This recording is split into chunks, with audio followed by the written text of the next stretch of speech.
Massachusetts, Boston, promoting a live show. I thought she was there to promote the live podcast. I'm like, this doesn't make sense to me. Right. They just cancel the other ones from, I say, lack of ticket sales. I'm Me sorry. too. I don't Me say too. family emergency bullshit. No, I'm no. sorry. I call bullshit.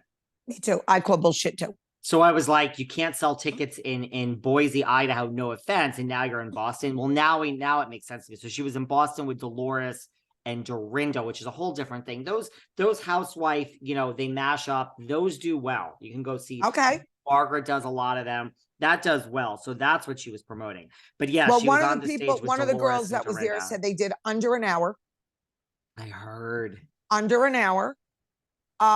Some of the things came out. Teresa said that Danielle Calabria, whatever her last name, Calabria, I don't know. I like her. So I'm not making fun of her last name. I just don't know how to say it. Will be full-time because I'll probably get in trouble for saying that, but we all knew that. That's number one. Number two, Teresa made a comment. Once again, absolutely ridiculous.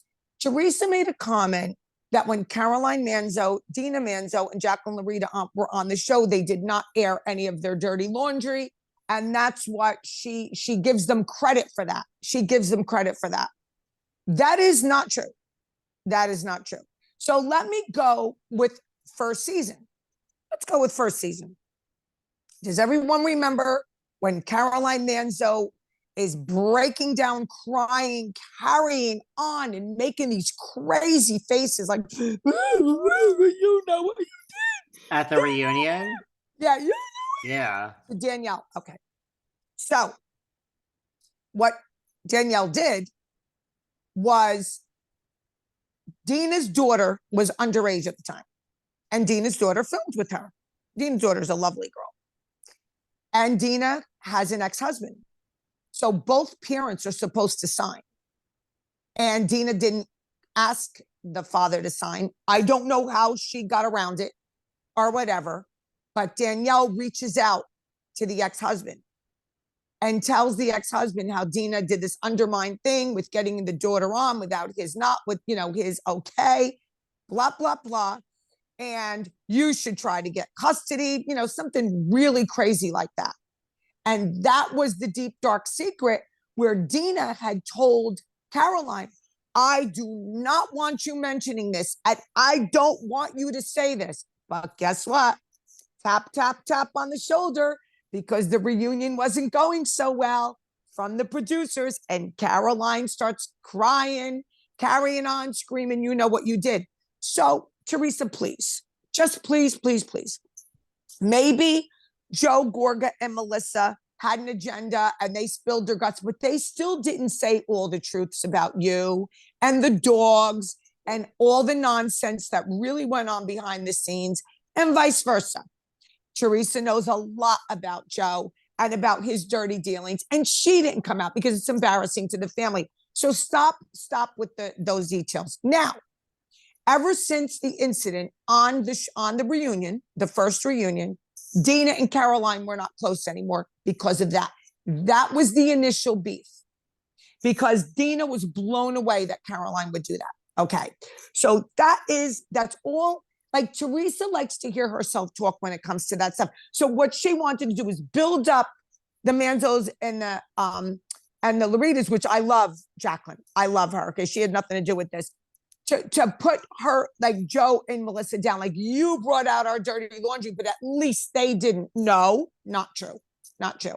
Full of baloney, Teresa. I have a lot of questions about this. This is actually interesting to me. It is very good. Sometimes when you tell your stories, Kim, I say, hey, you guys enjoy. I don't know what, but this one actually kind of interests me. I mean, Carlos King under the table, handing cop without a badge to Danielle was also, that story intrigued me as well. But wow. Okay. So wait, is Lexi's father the same one that allegedly just beat up Dina's husband, the current husband?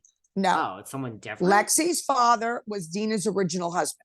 Dina was married before, had Lexi, got divorced, and then she wound up with Tommy Manzo, and now she's with her husband. And Tommy Manzo's what, like one of the boys, if you know what I mean? Well, we don't know for sure. He is allegedly connected with the boys. Allegedly,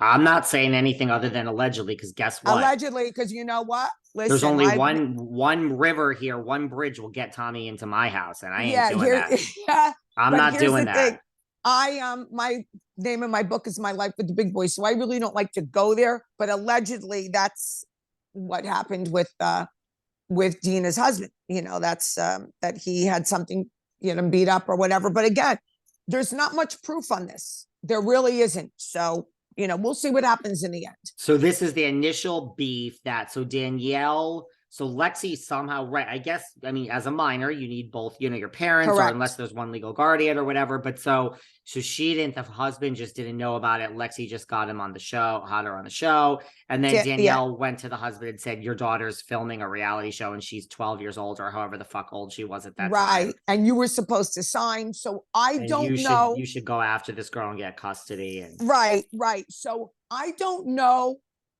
if they forged this signature. I don't know. I'm just surmising. This is, I am not saying they did. Somehow they got around it.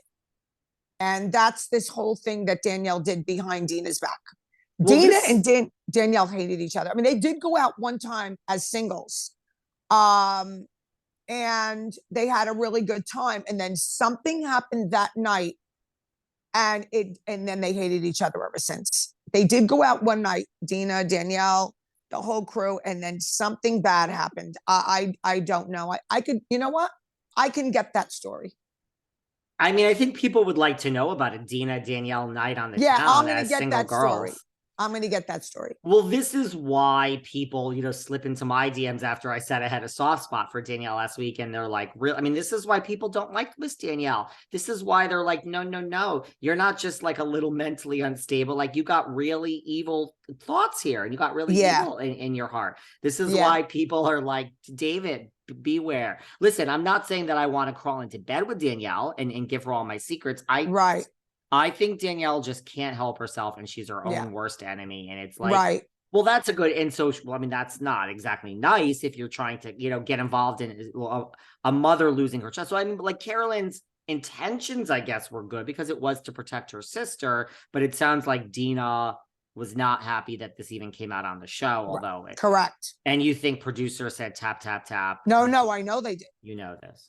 I know that for a fact.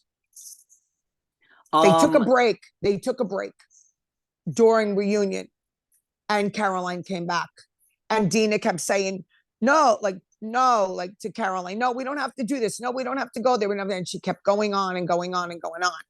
Yeah. I don't know if is this known? Is this out there anywhere? No. I've never heard this before. It's not out there, but I know it. So that's what really started the whole thing between Dina and Caroline. Yeah, I mean, for Teresa to say, like, they didn't, I mean, again, we talked about this before, like, they don't speak, like Dina and now we have Chris, you know, it's the whole Manzo family is just as fractured as the Giudice Gorga family. Yeah. Maybe even more, because there's more people involved. Isn't it crazy how season 1, I mean, we had Caroline Manzo and her sister and Danielle. Teresa was like not even on the radar. That table, listen, this woman better, I mean, look, more power to her. Nobody told her to flip the fucking table. No.